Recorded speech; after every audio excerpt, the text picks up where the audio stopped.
Bliss in the House Radio. This is Stasia Bliss. You know I've been watching you. I know you've been watching me too.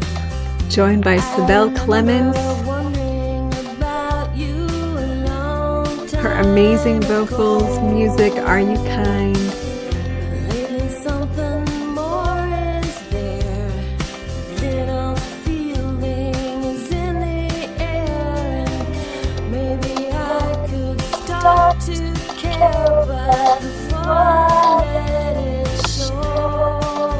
Today's show, the Valentine of Unconditional Love. This is the wild woman and the wild man dance. This topic is huge right now, and I'm pleased to say that a recent article written by the beautiful Sibel Clemens is going viral currently online, and that is about decoding the wild woman. 5 things she wants, and you can find this article on marssocial.com. This is a fantastic article, and I want to start the show today by kind of alluding to this. I don't want to give it all away. I want you to go and read it, but many of us women today have been feeling a bit of a struggle in this whole dance between the feminine and the masculine.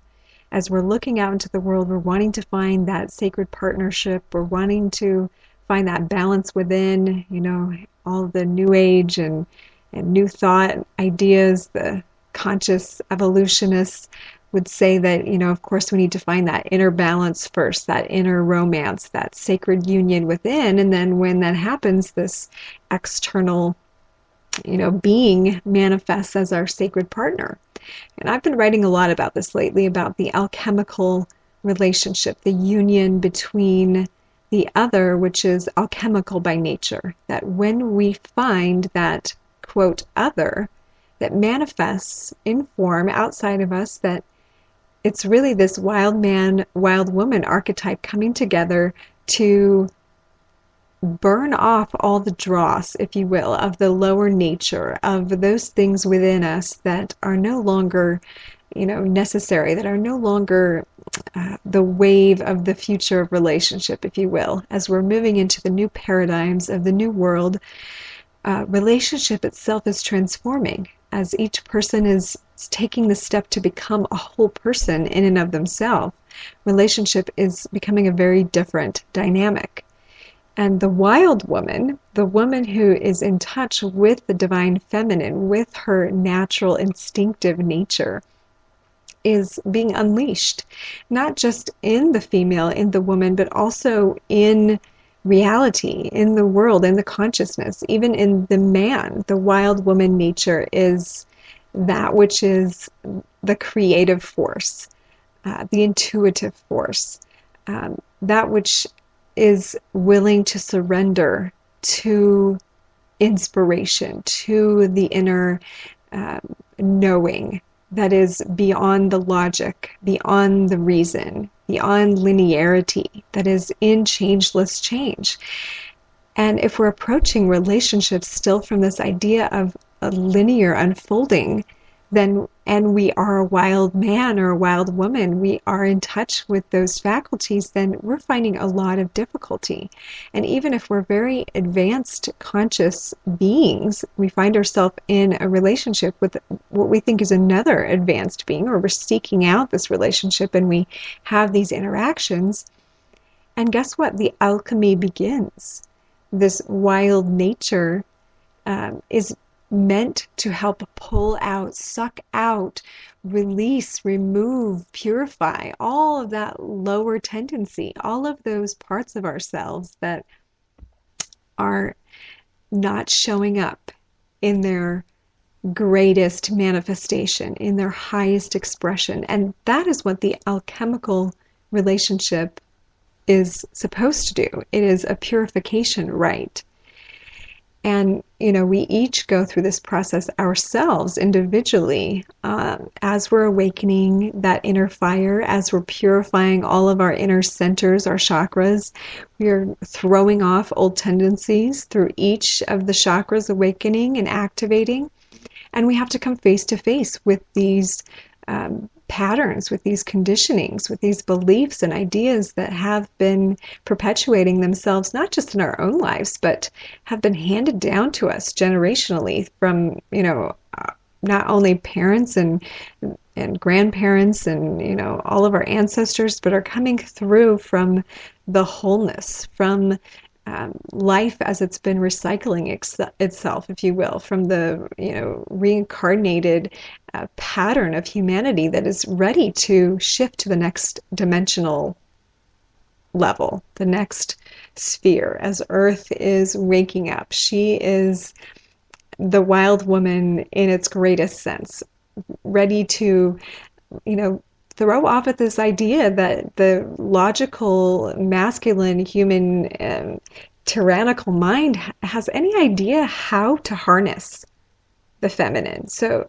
it is a time of awakening that our own feminine nature needs to now hold out the hand to the masculine nature, to this logic, to this reason, to this need to have structure and idea, and say, it's okay, let's dance together. Let me teach you how to dance in the unknown. And what I love about this article is Sibel has given 5 very simple things for, what the divine feminine wants, what this wild woman wants of logic to understand. And this is true within the self, and this is true in partnership, that the wild woman wants to be engaged, that there is so much about the mysterious that has been working itself out, that is this wild dance, and wants you to engage the dance, wants you to step into it, wants you to come and play. And through this, there is this desire of the unknown, of the mysterious, of the wild, to, ask of you to be brave, to be courageous, to step through the fire. And this is true in the self, this is true in the mirror of the union. And so what often happens, and in my writings on the alchemical relationship, I'm rediscovering every time I'm writing and publishing again, that yes, in this, and this is where the unconditional love piece comes up, in this union, that actually few are really willing to continue to walk through the fire, both, partners, but in this union, as the stuff comes up, the dross, the heavy stuff, the old buried stuff, and in my emotion code work, I'm really finding, we all have these buried emotions, these blocked emotions from times past and generational. And, even if we think we've done the work, it's still there. It still needs to come up and out. And in the face of union, in the face of the alchemical relationship, the wild man, wild woman, those things get magnified, pulled up, sucked out, if you will, just by them being in proximity with each other, these beings being together. And so if we cannot be conscious enough and aware enough and lift it up enough, this is where the yogic perspective comes in, to look at the situation and look that this is actually what is meant to happen, that these things pull up and out. And, we have the tendency to want to run away when things get really yucky or bad or weird or uncomfortable, or, people's stuff is coming out and showing. But this is where the unconditional love comes in. Like, how can we really claim to be unconditional lovers if when the worst of the worst comes up in our beloved, in our partner, if we retreat, if we call it quits, if we leave, those are the moments when unconditional love is called for most of all. That in the face of this, in the face of this fury, in the face of this madness, in the face of this unlikable circumstance, we are being asked there to find love, because the love isn't really in the other. The other is affording us the opportunity to look at ourself, at our own stuff. And the unconditional love is really for the self. Because ultimately there's really just the self. this reflection of the other, these outside manifestations, I like to believe they only exist because we need them to. We call into existence as the oneness this fractal of existence so that we can play, so that we can dance, so that we can have fun, so that we can, have relationship. Relationship is the joy of existence. And so, when the wild woman shows up, first within, but then without, and if you are a masculine approaching wild woman, like there's so much that seems to be destructive that begins to occur, and you begin to wonder if this wild woman is crazy, but this wild woman is just that, the wild woman in her pure essence. And it may not always look as you imagined in your mind as being the dream woman that you dreamed of. But, that woman in the apron in the kitchen that's serving you and, knitting in the corner and raising children, that's not actually the totally empowered version. And not to say that those things can't happen in the wild woman. Sure, a balanced, awakened, divine feminine, she can do all those things too. But there's so much more to this. There's so much more. The whirlwind that seems to be occurring is that force that is drawing out your greatest as well. The wild woman archetype, she sees what your highest version is. And in the presence of her, anything that is not manifesting as that is going to be sucked out to the surface. It's going to be sucked out for purification. And that might not feel good. That might not look good. That might look like madness. But have peace of mind to know that this process will not last forever. That in surrender to the quote-unquote madness, to the wildness, in a willingness to have unconditional love, to let the good and bad melt together, to begin to see that as we move into a place where we trust that, not that, quote, this is the right person, we're all looking for, quote, the right person. Well, like some have said, and I'm truly beginning to believe that anyone can be that right person. The right person is only when you are the right person, when you're in that time where you're ready to be the right person. The right person is me saying yes, that I am willing now to step through the fire. I am willing now to go through what it takes to move into unconditional love, to come through all of my old tendencies and to see you purely and say yes to it and continue to say yes to it, even when it seems to be falling apart. And actually, when it seems to be falling apart, it is actually starting to fall together. And this is where most of us miss out, and we go on to the next one, and we go on to the next one, and we go on to the next one in relationship, or we leave, or we try just to be alone, or whatever. But and in our own lives, we do this too. This is just as much a story about love of self, unconditional love of self, as it is about a partnership.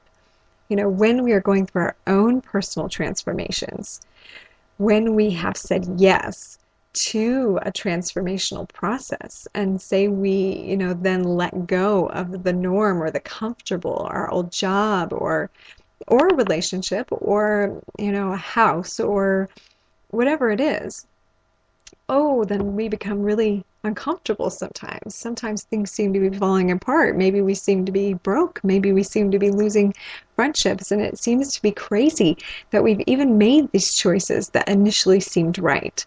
But again, this is the whirlwind of purification. It is just like in the microcosmic version that when we purify an energy center in the body, like in yoga, we purify let's just take the first chakra. The first chakra is an embodiment of the consciousness of safety, security, abundance. It is our rootedness, our groundedness, our foundation. And in a blocked, closed manifestation of that center, we are in fear. We are in survival mode. We are wondering where our next meal is coming from. We are scrambling to do what we need to, what we think we need to make those things happen. Now, when we start purifying and awakening that center, like maybe we've already started to trust. Maybe we've already started to realize that there's something greater supporting us and taking care of us, and that we don't need to be in fear, and that we can know that there's plenty for everybody. Because this is really the higher, the awakened version of the first chakra. But so when we start to realize that, now we've activated this purification.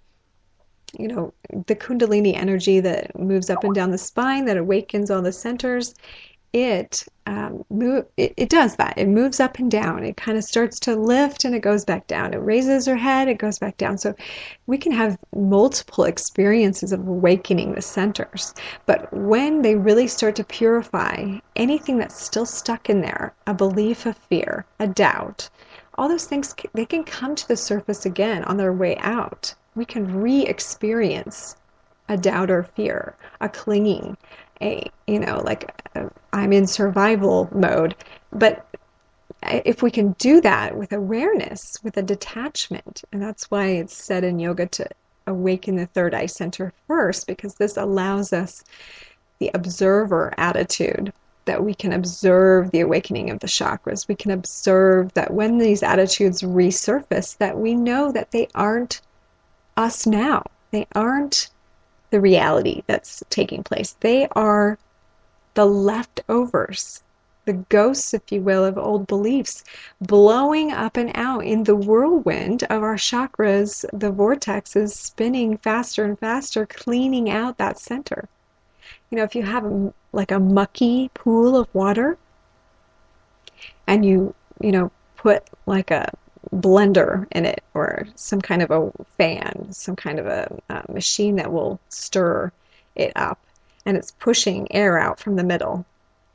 And you can imagine this with me, that the muck starts to be pushed out and moved out and clears that middle space. And if you could do that in an area where the old stuff could actually move out of the pond, and purify from the center, this would be the imagining of what happens in the centers as you awaken and consciousness starts to move into that center and blows out all of that muck. And this is the same process as the wild woman, that feminine creative force coming into you and coming into a union between two people. That between feminine, masculine, whether it's the embodiment of those exact genders, it doesn't matter, it's still masculine, feminine coming together. When this happens, this process occurs, this blowing out of the old. And that has to happen first. It has to happen first before you can get to the real crystal clear waters, where then who knows what's possible. Very few people are willing to continue on that journey with somebody and keep starting over at ground zero. And that's okay, but we are moving into a new time period where I think more and more people are becoming willing to go through the fire. I love in Tom Kenyon's book, The Magdalene Manuscripts, he very beautifully describes the alchemical relationship. And I've put a little bit of that in my writings of the alchemical relationship. You can find a bit of it online, but he talks about how when we are young, our psychology, our consciousness is forged by our experiences, much like a blacksmith forges a sword. So that sword, if you will, becomes, our personality, the things that are important to us, how we respond and react to things. And this happened, to our subconscious mind before we could decide when we were young. And again, as many have written, that, our DNA will also bring in aspects as well. From generations. But, as we come into an alchemical union, as we meet with the divine other, and if we agree to go through this alchemical process together, then that sword of personality, that psychological programming that was us, it gets stuck back in the smelter, back in the melter. Like all that us is melted down. It's just like the caterpillar dissolving to become the butterfly. But there is a very, like, kind of sometimes scary process of melting down the old, of being willing to let go and surrender and let all the old tendencies melt into the fire. And if we can continue in the alchemical union with someone, eventually the true us, the true nature that wanted to be formed, that, kind of got pushed out of the way by our subconscious programming, now gets to form, gets to solidify in the presence of another and come, through the fire as this new identity, as this new, self that gets to emerge and manifest, that is beautiful. But very few so far that I've met, that I've seen, are, and it's because we don't really have examples of this. We have a lot of counselors and friends and articles and books and people saying, like, what an abusive situation looks like. And it seems like sometimes in an alchemical union that it is that. It seems like an abusive situation sometimes, but that is if you're both not willing to continue to move forward. If there isn't that continuous, coming back into the center, coming back into the I see you, and the release, and the, if you will, it's not really like just makeup. It's not like coming back and just having makeup sex and letting the rest kind of fall away and then doing the same thing again. No, but coming through each wave that comes up, each process of clearing and cleansing that comes up, and then seeing it, acknowledging it, being willing to let those things go, take it to the next level, and continuing to recommit to the self in that awakening and to the other in that awakening. And that's, continuing to let go of all those things that you want to be the reason why you leave. So, if you have not checked out Sibel's article on marssocial.com, Decoding the Wild Woman, 5 Things She Wants, please check that out. It is amazing. On the same site, if you're interested, I put together the Alchemy of Relationship book. It's not in print yet. After I finish sharing the chapters on Mars Social, it will be put in print. But for now, you can read it chapter by chapter. The Alchemy of Relationship. The intro is a little bit heady and detailed, but it gets more fluid as it's going through. I'm on chapter, I think 34 and 35 today. So we're almost through. There's 42 chapters. It's an alchemical equation of relationship. And it's really moving through this whole process of, finding changeless change with another, unconditional love, like accepting the wild nature and allowing the dross to be burned off in the presence of other. So as we move into this week that, the greeting card companies have deemed Valentine's Day, and we have all this programmed impression of what love looks like, and the language of love, and how, those things can be important, of course. Find out what, is most speaks to the other, and talk to them in that language. But also beyond this, really like coming to this place of unconditional love, learning to love the whole package, and letting go of those tendencies in self that would judge, that would want things to be a certain way, that would be disappointed when things aren't that way. And just keep loving the whole thing. And if someone's not willing to meet you in that unconditional love and they disappear for good, well, then that's actually a good sign that your unconditional love partner will come to meet you. But in the presence of unconditional love, only true love can meet you there. And if it's not that, it may continue to be a purification, but otherwise it just comes back to the self, to that pure love, pure wholeness within. And I love Sibel's song is, Are You Kind? I'm going to put it back on here in a moment, but talking about this vulnerable space, I want to open up to you, but are you kind? Do you care? And that's also speaking to the self. Are you willing to be kind to yourself? Are you willing to care for yourself and be love? because that's what it's really about. And sometimes that what looks like unkindness from the outside is kindness, is love trying to blow through all the madness and get us to that place where we can see and feel eye to eye and heart to heart. So sit with me for a moment, breathe this in. If there's someone in your life that has been partner or that is partner or potential partner, I want you to bring them into your mind right now.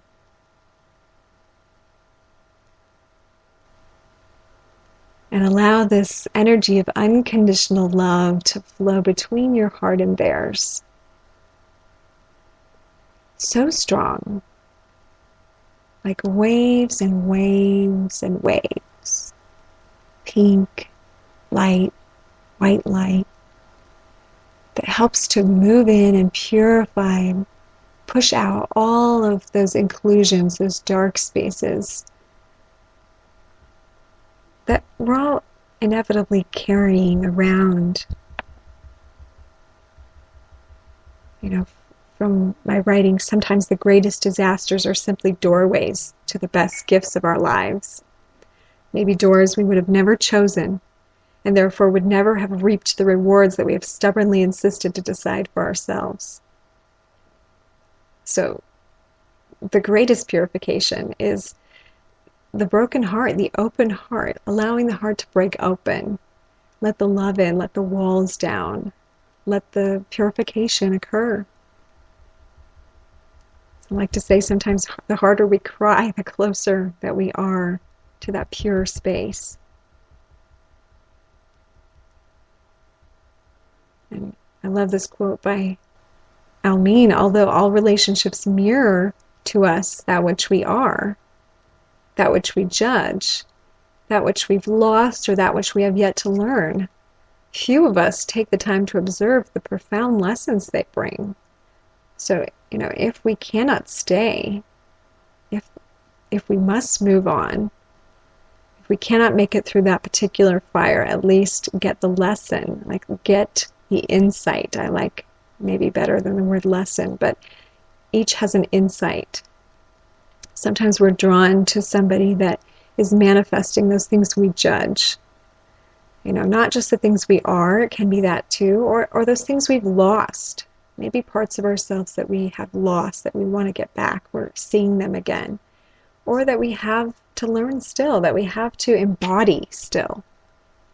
So continuing to surrender into that. And, we haven't been taught to be vulnerable. We haven't been taught to let ourselves fall into these spaces. But the more that we can, the more we can become transparent and vulnerable and open-hearted and just purely love, love, love through the madness, through the craziness.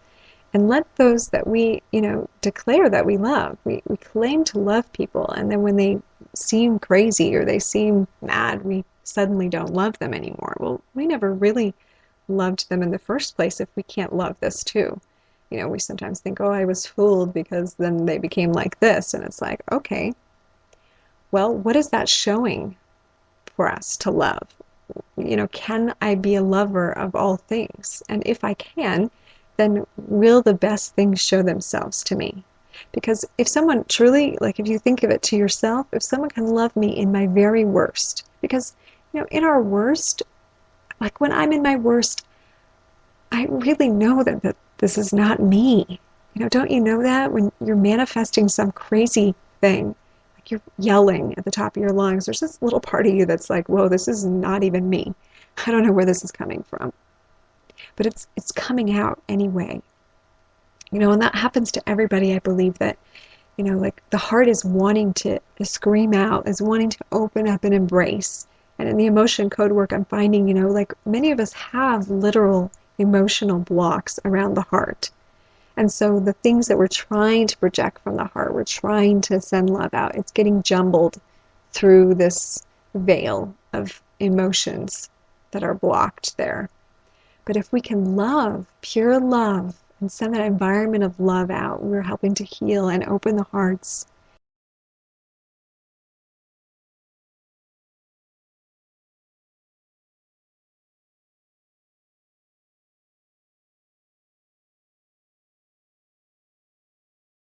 drew people to them because of their magnetic field of unconditional love. That they noticed and realized that when people were showing their worst things, that the best thing to do is just keep enduring through it and just keep loving it. So in this time of the heart, in this time of, Valentines and roses and chocolate candies and so forth, yes, activating those sorts of romantic love, that's beautiful, but let's take it also to the next level. Let's take it to unconditional love. Let's take it to the embrace of the whole person. And let the flowers and chocolates be the gift if you so desire, but the bigger gift, acceptance. The bigger gift, perpetual forgiveness. The bigger gift, the no matter what, I'm here for you. I'm standing in the fire with you until it burns away.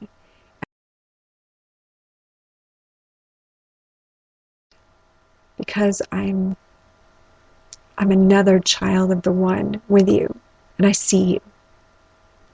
And so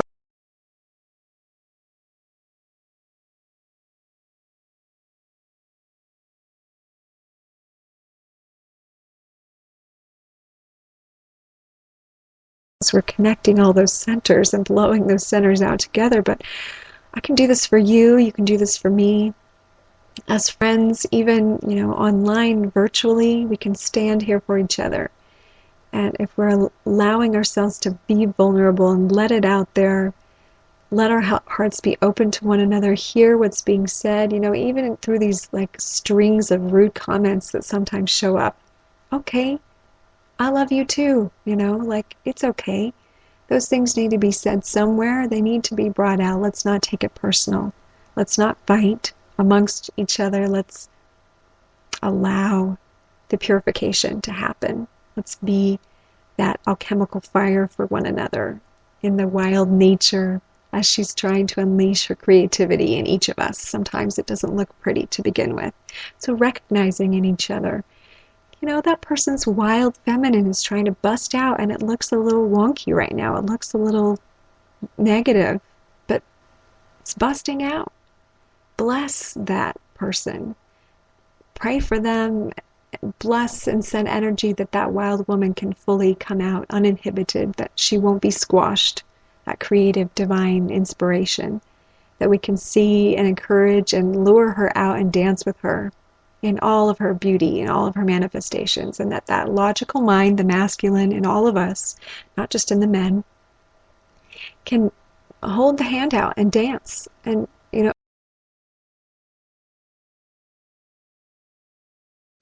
hold space, not try to deconstruct it and make it fit into any normal terms, but just hold space for it, dance with it, notice and admire the beauty, and take the walk. I'm so, so grateful for so many people I know who are speaking this truth, who are living this divine light.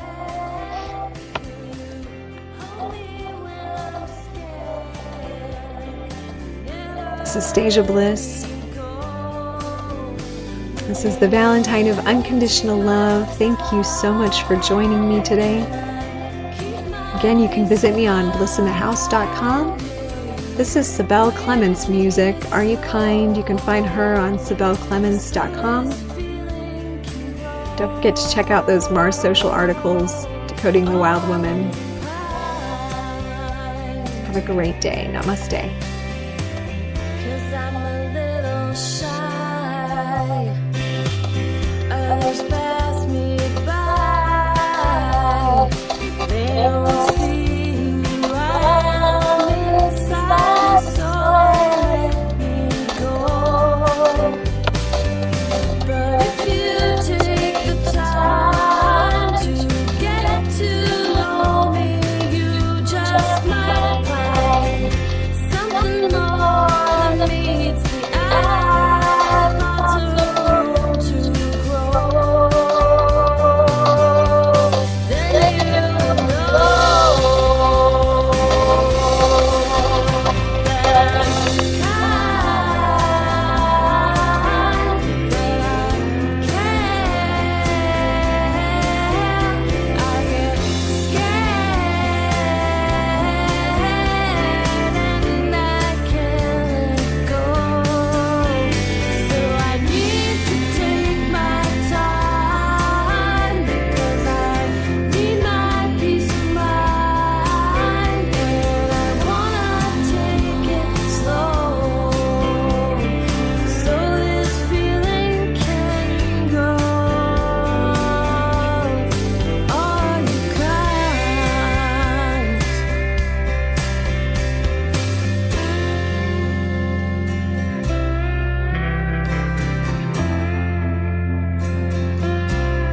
Be kind to yourself today and others. Find love, find magic. Sustasia Bliss. Peace.